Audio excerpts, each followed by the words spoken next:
What's up, everyone? Welcome back to another Reddit Stories video. Today, we're diving into some spine-chilling tales straight from Reddit. I'll keep this intro short because we've got plenty of stories to get through. These are perfect to watch or listen to while you're studying, relaxing, falling asleep, or just in the mood for something spooky. Thanks for tuning in. I hope you enjoy this amazing story, so be sure to stick around till the end. Before we get started, don't forget to like this video and subscribe to the channel. We're on a mission to hit 1,000 subscribers, and with your support, I know we'll get there soon. So go ahead and join the community. Now let's jump right into this terrifying story from Reddit. I found the real reason the Library of Alexandria was burned. I'd always been fascinated by ancient Egypt. Not just the pyramids or the pharaohs, but the secrets, the rumors, stories of cursed tombs, hidden knowledge, and the fabled Library of Alexandria. So when I had the chance to join a small archaeological dig near the city of Alexandria, I jumped on it like a moth to flame. It was my second week there when it happened. The lead archaeologist, Dr. Nassar, was busy cataloging what appeared to be fragments of a ruined temple. I, on the other hand, was in a cramped tunnel, deep underground, brushing dust off what I thought was another pottery shard. But when my flashlight caught the glint of something metallic, I froze. It wasn't a shard, it was a container, a small bronze cylinder, sealed with wax and inscribed with hieroglyphs. My heart raced as I carefully pried it open. Inside was a scroll, not papyrus, but something else, almost leathery, darkened with age, and covered in tiny, painstakingly inked symbols I didn't recognize. I brought it to the surface, expecting excitement from Dr. Nassar, but when he saw it, his face went pale. He muttered something in Arabic and refused to touch it.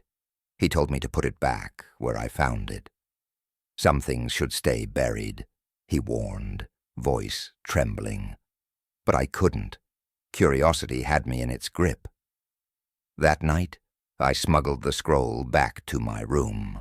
I spent hours trying to decipher it, cross-referencing ancient scripts. But nothing made sense. It wasn't hieroglyphs or Greek or anything I'd seen before. I was about to give up when the letters began shifting. At first, I thought I was hallucinating from exhaustion, but no. The symbols were moving, rearranging themselves into English. It said, "Knowledge is a flame. It burns those who seek it unprepared." The room grew cold, unnaturally so, as I read on.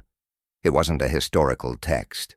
It was a warning, a record of something the library had tried to contain, something so catastrophic that the scroll's writers had resorted to burning the entire place to the ground.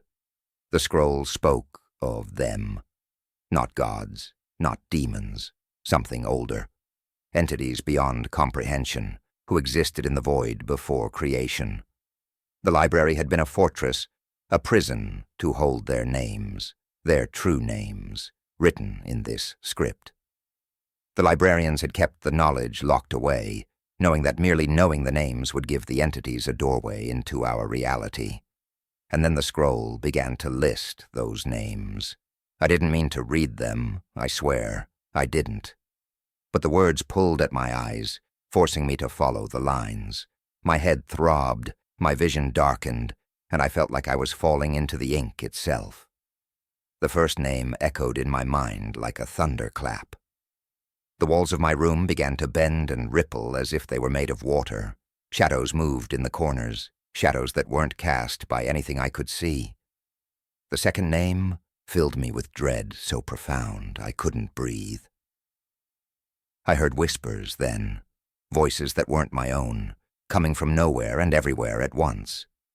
By the third name, the shadows weren't just moving. They were watching, and they weren't alone. It called to me, and against all reason, I kept reading. The fourth name was like a blade, carving into my thoughts, slicing away at the fragile walls of my sanity. And then, something new emerged from the shadows. Visions, Not dreams, not hallucinations, memories. I saw the library as it was, before the fire. Grand halls stretched infinitely in every direction, lined with shelves that towered like the pyramids. Scholars moved about in quiet reverence, their faces lined with fear more than awe. This was not a place of learning. It was a prison. And in the heart of that prison, I saw him, Julius Caesar.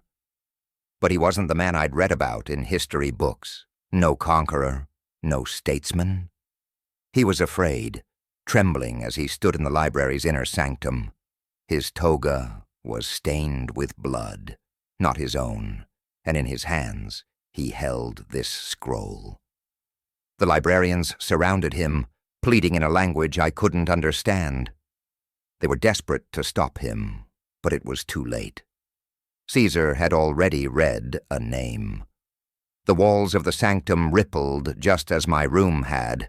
Shadows began to move, but these were larger, darker, hungrier.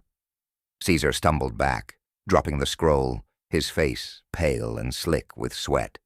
"I didn't mean to," he stammered, his voice hollow. "I didn't." But the shadows didn't care.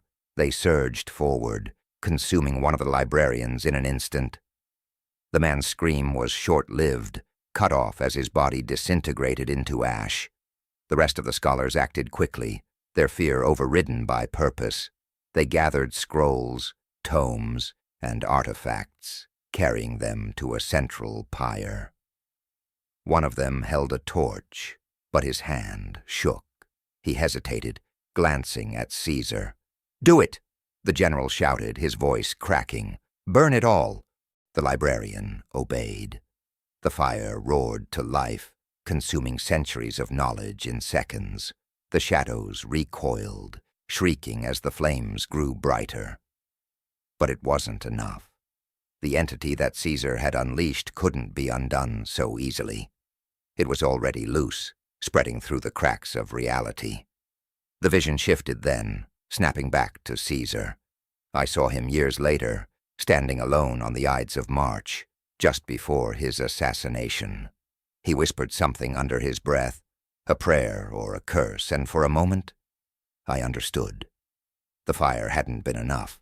The thing he'd unleashed was still with him, haunting him, whispering its name. And now it whispers to me. Not in words I can understand, but in feelings, cold, suffocating dread. The kind that seeps into your bones and convinces you there's something watching, just out of sight. I've stopped turning on the lights at night. It doesn't matter anymore. The shadows are always there. Sometimes they move, shifting like they're alive, stretching long fingers toward me before recoiling as if they're savoring the weight. Last night I thought I heard a voice, not a whisper, but a single clear word spoken from the darkness behind me. A name. It wasn't one I recognized, not from the scroll, not from the vision, not from anything I've ever heard. But the sound of it made my teeth ache and my heart falter. I don't know what it means. I don't want to. I burned everything I had from the dig, the notes, the photographs, even my clothes. It didn't help. Whatever I brought back wasn't the scroll. It's something else. Something I can't escape. I haven't slept in days. I'm afraid if I close my eyes, I'll hear the next name. Or worse, I'll see them. But the fire taught me something. Knowledge is a flame, yes, but it's also a chain. The more you learn, the tighter it binds you. And now I know just enough to be trapped forever. I think of Caesar, of the fire he started, and I understand why he failed. You can't destroy knowledge. You can only delay it. It wasn't just the scrolls or the names. It was the people who knew them. If I'm right, then there's only one way to end this.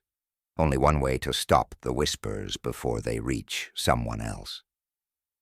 The shadows are closer now, and I've already lit the match. Thanks for sticking around till the end. I hope you enjoyed these horrifying Reddit stories as much as I enjoyed sharing them with you. If you did, please give this video a thumbs up. It really helps the channel grow. Also, if you haven't already, make sure to subscribe and turn on notifications so you won't miss any future uploads. Let me know in the comments which story gave you the chills, or share your own spooky experiences. I'd love to hear them. That's all for today. Stay safe, stay curious, and I'll see you in the next video. Take care.